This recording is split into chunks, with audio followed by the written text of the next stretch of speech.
Hello students, welcome to all of you. Vande Mataram. In today's lecture, we discuss about the one deadly disease and वो disease का नाम आप लोगों को screen के ऊपर दिख रहा है एड्स.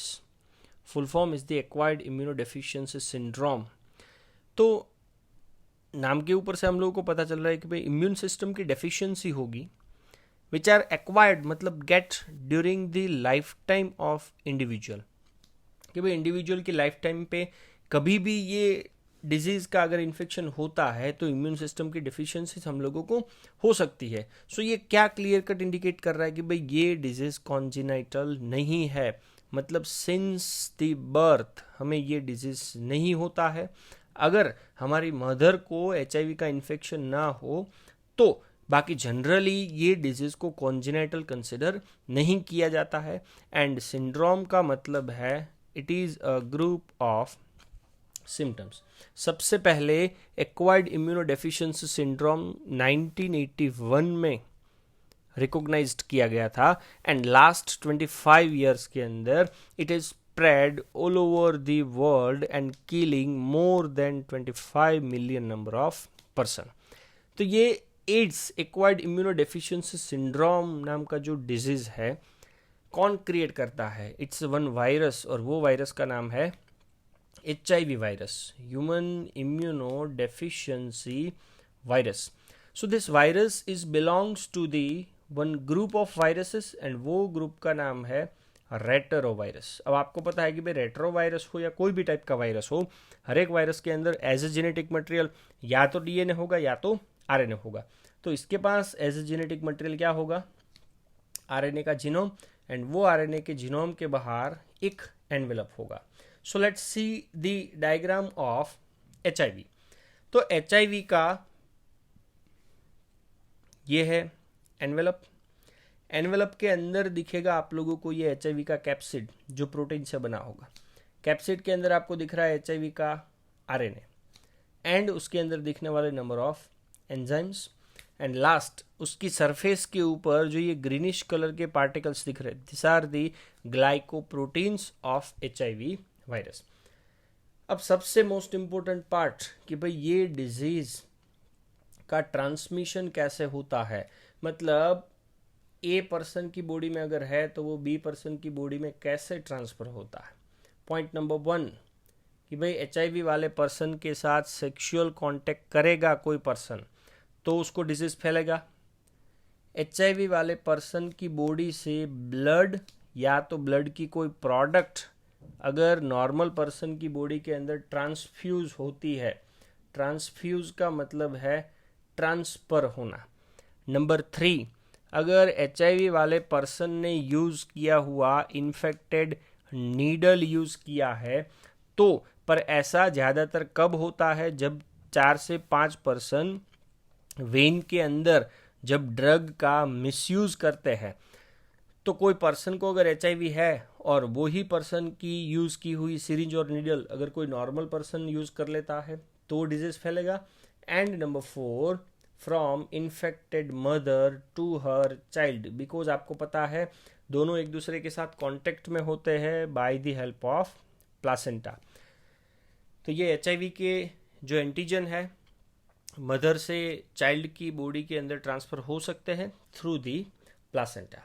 पर ये डिजीज से रिलेटेड कुछ फैक्ट आप लोगों को मैं ये पॉइंट के अंदर बता रहा हूँ कि भाई it is important to note that कि भाई HIV and AIDS is not spread by over touch और physical contact.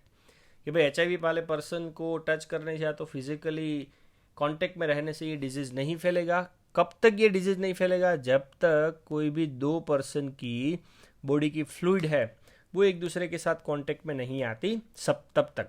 So it's our moral responsibility, it is the important for physical and psychological wellbeing that अगर कोई person HIV या तो ads से infected है they are not isolated from the family and society.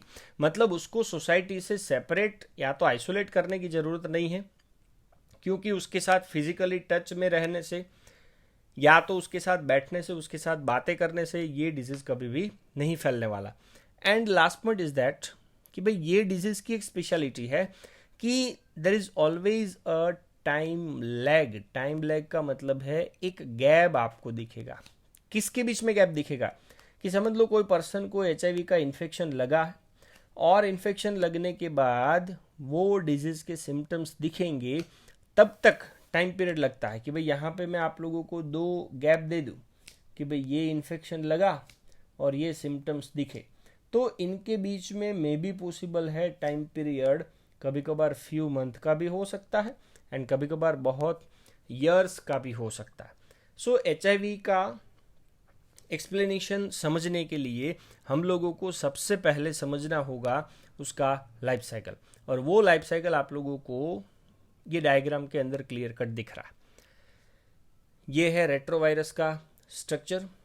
Retrovirus के structure में ये जो मैं मार्किंग आपको दिखा रहा हूँ, वायरल का प्रोटीन कोट है और अंदर जो है वो वायरल का RNA कोर्स। अब ये पॉइंट आपको दिख रहा है कि भाई viral infect the normal cell. Listen, ये नॉर्मल सेल तो ज़्यादातर सबसे पहले ये वायरस कहाँ पे एंटर होता है? तो नॉर्मल सेल का एग्जाम्पल मैंने यहाँ पे लिखा हुआ है विद इन दी मैक्रोफेज। चलो, तो मैक्रोफेज मतलब हमने एग्जाम्पल लिया है वो एनिमल सेल है। तो सबसे बाहर का मेम्ब्रेन प्लाज्मा मेम्ब्रेन, ये आपको दिख रहा है। प्लाज्मा मेम्ब्रेन क्रॉस करने के बाद वायरल RNA सेल के अंदर इंट्रोड्यूस हो गया। तो सेल में सबसे पहला पार्ट कौन सा आएगा? साइटोप्लाज्म। अब साइटोप्लाज्म के अंदर तो हमने क्या डाला है? Viral RNA। ये वायरल RNA को अगर अपने आप को मल्टीप्लाई करना हो तो वो RNA का कन्वर्जन बाय एनी हाउ उसको DNA में करना पड़ेगा, क्योंकि उसके पीछे का रीजन है आपको मैं बता दूं, RNA का कभी भी रेप्लिकेशन पॉसिबल नहीं है। उसके लिए थोड़ा सा फिर से मैं आपको बैकअप में लेके जाता हूं। आपको 11th में मैंने एक मैकेनिज्म का नाम दिया हुआ था और वो मैकेनिज्म का नाम है सेंट्रल डोग्मा।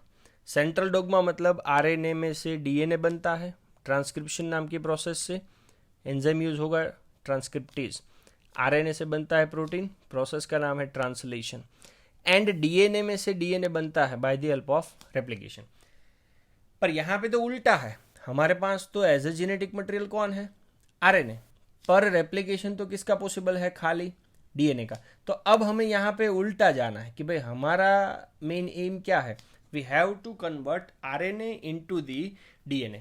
सो नीचे मैंने पूरी प्रोसेस लिखी हुई है कि भाई अब क्या होगा, RNA से DNA बनेगा, पर प्रोसेस उल्टी हुई, इसलिए वो प्रोसेस का नाम है रिवर्स ट्रांसक्रिप्शन, एंजाइम का नाम है रिवर्स ट्रांसक्रिप्टेज एंजाइम।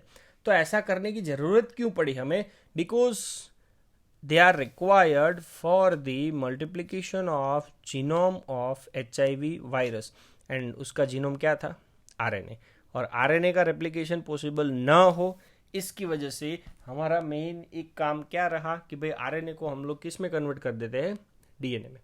चलो, अब वो साइकिल के पास चले जाते हैं फिर से। तो अब आपको ये स्टेप समझ में आ जाएगा, भाई वायरल RNA था, उसमें से हमने क्या बना दिया? Viral DNA is produce by reverse transcriptase. अब तो पूरी प्रोसेस इजी होगी कि भाई अब ये वायरल DNA क्या करेगा?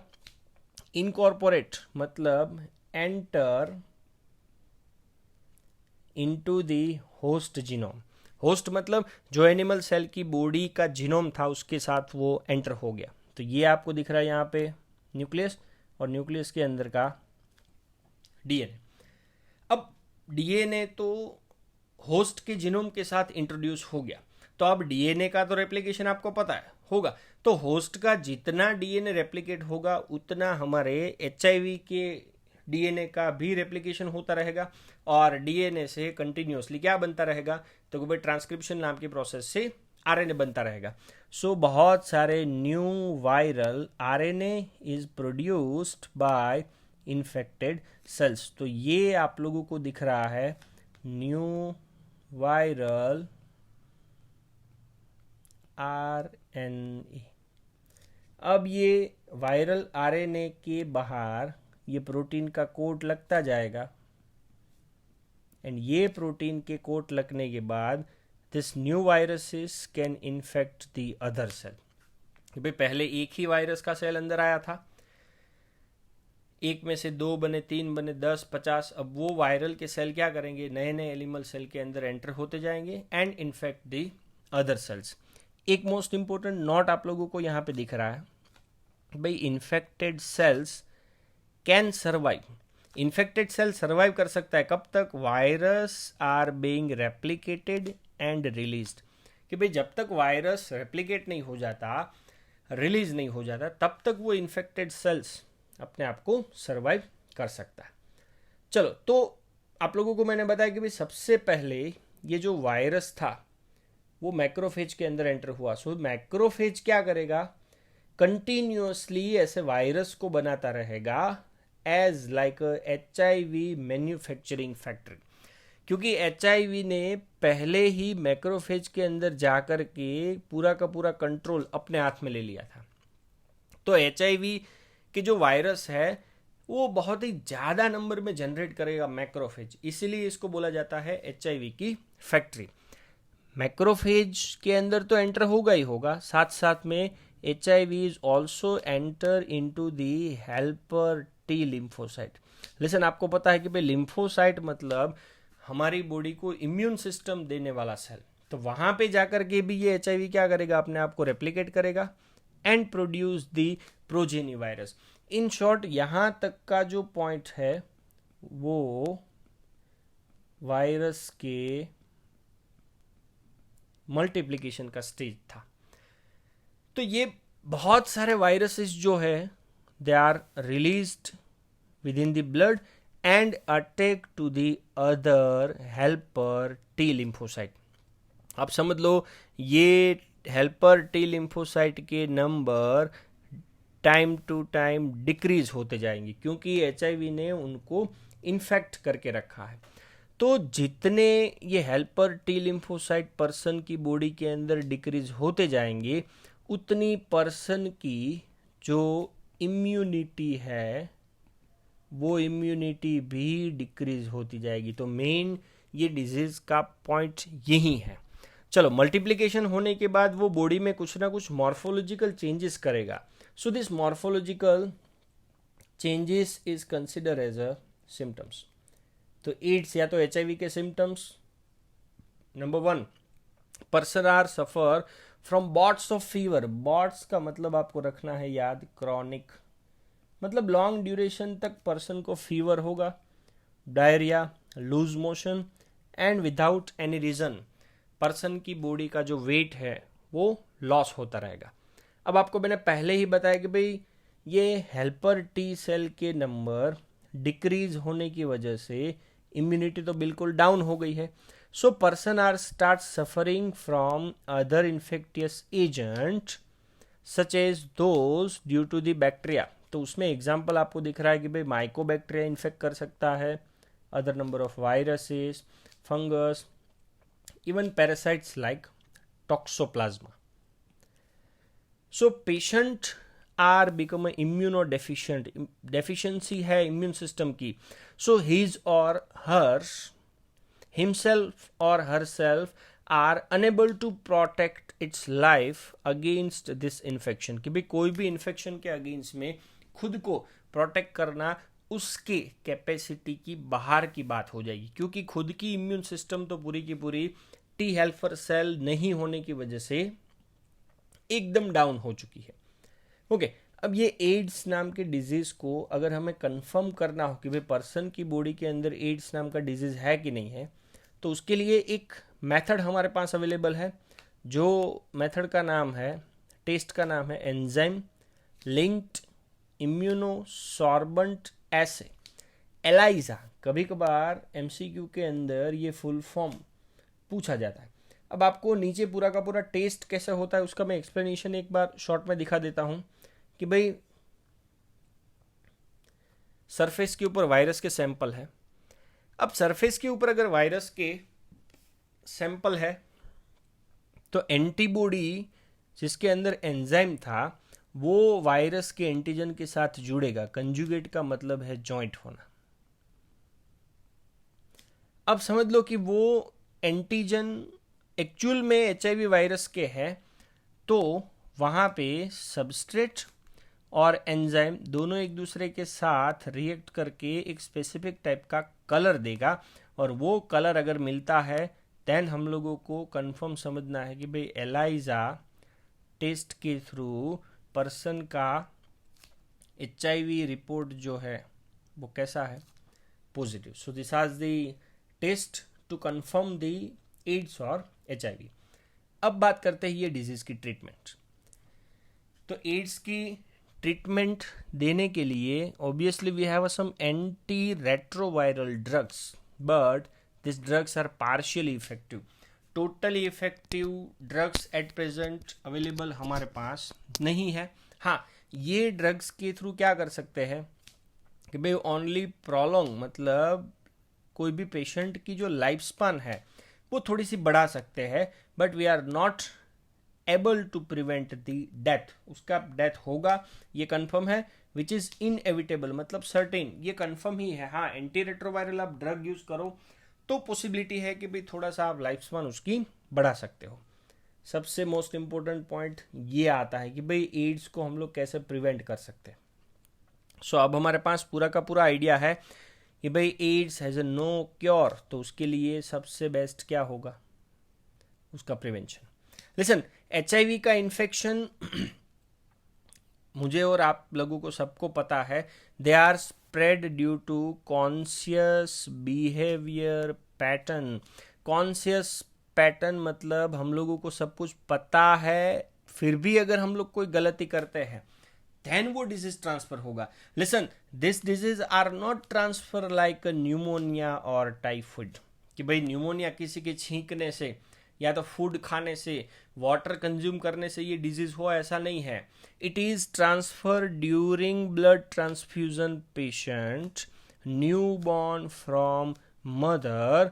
और ये सब कुछ क्यों होता है, बिकॉज ऑफ पुअर मॉनिटरिंग. अब आपको पता ही है कि भाई आपकी बॉडी के अंदर किसी और का ब्लड डालना है तो ब्लड को पहले चेक करो पूरा. अगर मदर को पता है कि भाई मुझे HIV का इन्फेक्शन है तो बेबी के अंदर फैलने के चांसेस है ही, तो प्रेगनेंसी रखने का कोई मतलब नहीं है. So finally we can say that कि भाई एक्सक्यूज में हम लोग तो इतना ही बोल सकते हैं कि भाई don't die because of ignorance. कोई भी पॉइंट को आप इग्नोर मत करो कि भाई मदर को अगर HIV का इन्फेक्शन है और फिर भी वो प्रेगनेंसी रखेगी, देन कन्फर्मिटी है कि वो डिजीज न्यू बॉर्न में कैसे भी करके फैलेगा. सो हमारी कंट्री के अंदर बहुत सारी ऐसी ऑर्गेनाइजेशंस है, जैसे कि आपको दिख रहा है NACO, national AIDS control organisation, and other NGOs, non governmental organisations. Main उनका रोल क्या है, educate the people about the AIDS, कि भाई एड्स क्या है उसके बारे में लोगों को अवेयर करना, एजुकेट करना. Next one is the WHO, World Health Organization ने बहुत सारे प्रोग्राम स्टार्ट किए हुए हैं ताकि HIV का जो इन्फेक्शन है वो पर्सन टू पर्सन फैलने से रोक सके. तो उसके लिए WHO के कौन कौन से एफर्ट नंबर 1, मेकिंग ब्लड, कि भाई ब्लड बैंक से मिलने वाला जो भी ब्लड है वो HIV से सेफ हो. नंबर 2, ऐसे रूल्स एंड रेगुलेशंस बनाए गए हैं, we have to use only disposable needle and syringe, फिर चाहे वो पब्लिक प्राइवेट हॉस्पिटल हो या क्लिनिक हो, तो नीडल और सिरिंज डिस्पोजेबल ही यूज करनी है. Free distribution of condoms, controlling the drug abuse. Listen, ये एब्यूज का मतलब है improper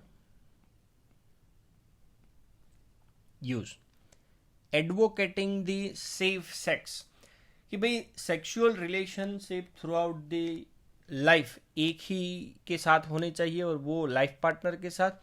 and number 6, promoting the regular checkups for HIV in susceptible population, कि भाई समझ लो कोई ऐसा एरिया है जहाँ पे HIV के रिस्क या तो HIV के केसेस होने के चांसेस ज़्यादा है, तो वो एरिया के अंदर शायद रेगुलरली चेकअप करवाने से ये डिजीज फैलने से बचेगा.